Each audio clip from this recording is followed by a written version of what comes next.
अब आपके मन में तुरंत एक प्रश्न आएगा कि भोजन के अंत में क्या पीना, फिर पानी तो नहीं पीना, 1.5 घंटे तक तो नहीं पीना, तो कुछ पी सकते हैं। तो भागवत जी ने 3 चीजें बताई हैं, उसके लिए पूरा सूत्र लिखा है कि भोजन के अंत में सबसे अच्छी चीज जो पीने के लिए है वो है छाछ, वो है मट्ठा, दही का तक्रम।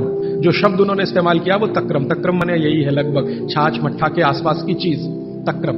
वैसे तक्रम की उन्होंने परिभाषा दी है कि दही को खूब अच्छे से मथने के बाद उसका मक्खन जो निकल गया तो मक्खन निकालकर जो बचा वो तक्रम, मक्खन रह गया तो वो लस्सी, लस्सी पीने के लिए नहीं कह रहे, तक्रम की बात है। तो आप भोजन के बाद जो सबसे अच्छी चीज पी सकते हैं वो है छाछ, वो है मट्ठा।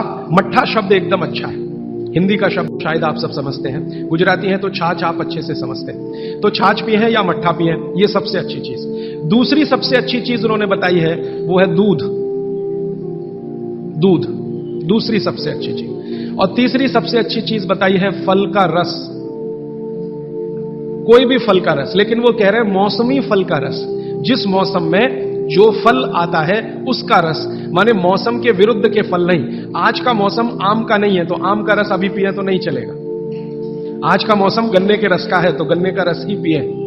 थोड़े दिन के बाद संतरे के रस का मौसम आ जाएगा तो संतरे के रस का। भागवत जी कहते हैं कि जो चीज प्रकृति ने जिस समय में प्रचुर मात्रा में उपलब्ध कराई हो उसका रस।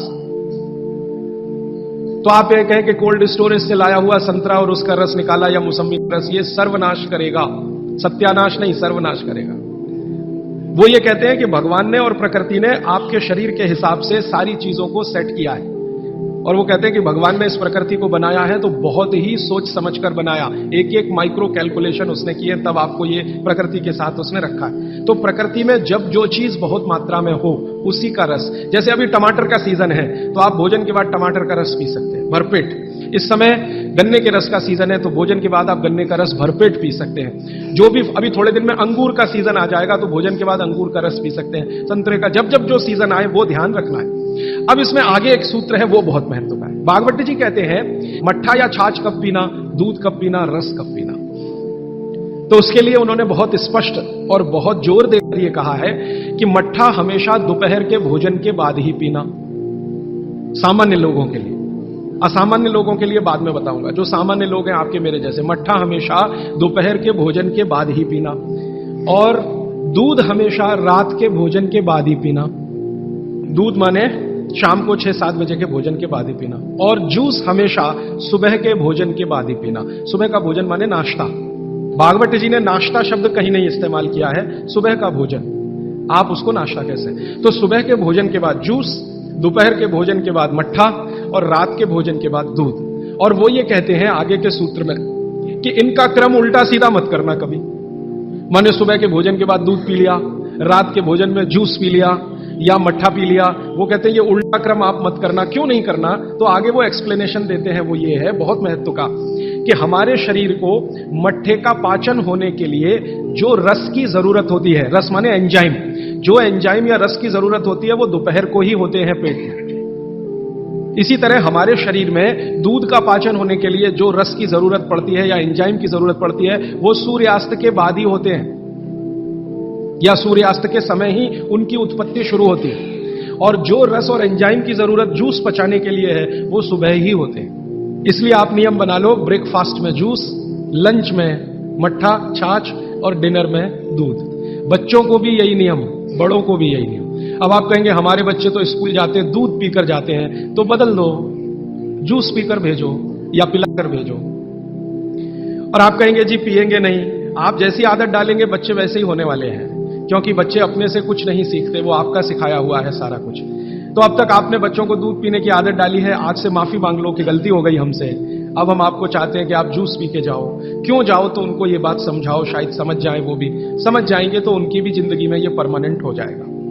सुबह के नाश्ते के बाद जूस पीना, दोपहर के भोजन के बाद मट्ठा, रात के भोजन के बाद दूध, ये सूत्र है। अभी इसके आगे का सूत्र भागवत जी कहते हैं कि आप खाने के 1.5 घंटे के बाद पानी पिएं, क्योंकि जठर के अग्नि के प्रभाव में खाना 1.5 घंटे तक रहता है। तो पानी कैसे पिएं, कैसे पिएं पानी? तो हमारे यहां पानी पीने के बहुत तरीके हैं। लोटा मुंह से लगाया, गट गट गट गट उतार लिया, गिलास मुंह से लगाया, गट गट गट गट उतार लिया। क्या ये तरीका? तो भागवती जी कहते हैं नहीं, ये तरीका बिल्कुल गलत है पानी पीने का। वो कहते हैं कि पानी को चुस्कियां ले लेकर पिए, घूंट भर भर के पानी पिए, सिप ले लेकर पानी पिए, ऐसा पानी पीने का नियम।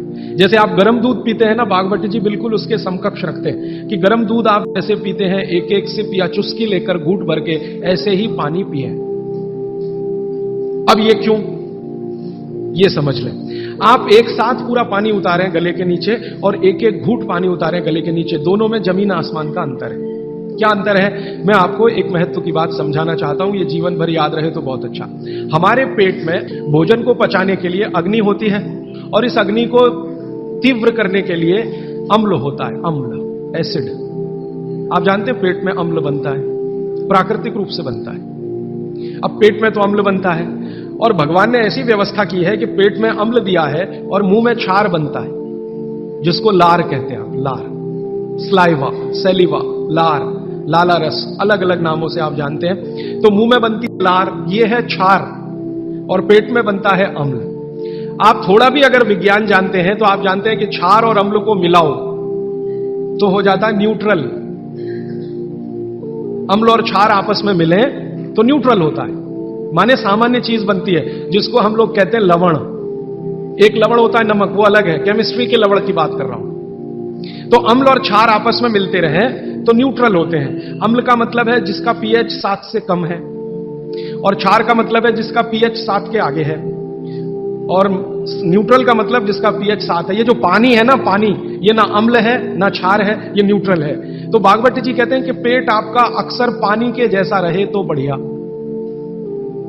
और जिनका पेट पानी के जैसा, माने पेट की अम्लता ना बढ़े और पेट का क्षारपन भी ना बढ़े, पीएच 7 के आसपास रहे, तो भागवती जी कहते हैं ऐसे व्यक्ति को 100 से ज्यादा वर्ष जीने की पूरी गारंटी है, बिना एक भी दवा खाए और बिना चिकित्सक के पास जाए। अब आपके पेट में अम्ल बन रहा है, मुंह में लार बन रही है। अगर पानी आप घूट घूट पीते हैं तो ये पानी के साथ लार मिलकर अंदर जाती है, और पानी एक साथ गटगट गटगट पीते हैं तो कम लार पानी के साथ मिलकर जाएगी। ये लार बन रही है अंदर जाने के लिए, बाहर निकालने के लिए नहीं, क्योंकि अंदर पेट के अम्ल को शांत रखना है, इसके लिए क्षार है। तो वो ये कहते हैं कि घूट घूट पिया पानी, अगर सिप सिप करके आपने पानी पिया तो ज्यादा लार अंदर जाएगी, तो अम्ल को शांत करने में मदद आएगी, इसलिए आपका पेट न्यूट्रल रहेगा और आपकी जिंदगी बिना किसी दवा और रोग के आराम से 100-150 साल हो जाएगी। इसलिए पानी घूट घूट भर के पिए, और एक साथ गटगट पानी पिएंगे तो लार पानी के साथ मिल नहीं पाएगी, तो अंतिम रूप में जब वो पहुंचेगा पानी तो खाली पानी होगा, और वो उतना न्यूट्रलाइज नहीं कर पाएगा, पेट को उस तरह से सामान्य अवस्था में नहीं ला पाएगा। हालांकि पानी भी अम्ल को कम करता है, क्योंकि अम्ल में पानी मिलाओ तो अम्ल की ताकत कम होती जाती है, तो पानी कम तो करेगा, लेकिन लार के साथ जो पानी कम करेगा वो बिल्कुल अद्भुत होगा। भागवती जी आगे कहते हैं, बहुत ही महत्व की बात है ये सब आपके लिए। वो ये कहते हैं कि जो व्यक्ति सिप सिप करके पानी पिए, वो देखें जानवर कैसे पीते हैं। चिड़िया कैसे पानी पीती है? चिड़िया एक ड्रॉप उठाती है, आप ध्यान देना, चिड़िया एक ड्रॉप उठाएगी, फिर उसको ऐसे ऐसे मुंह में चलाएगी, फिर पिएगी, फिर दूसरी ड्रॉप उठाएगी, फिर ऐसे ऐसे चलाएगी, फिर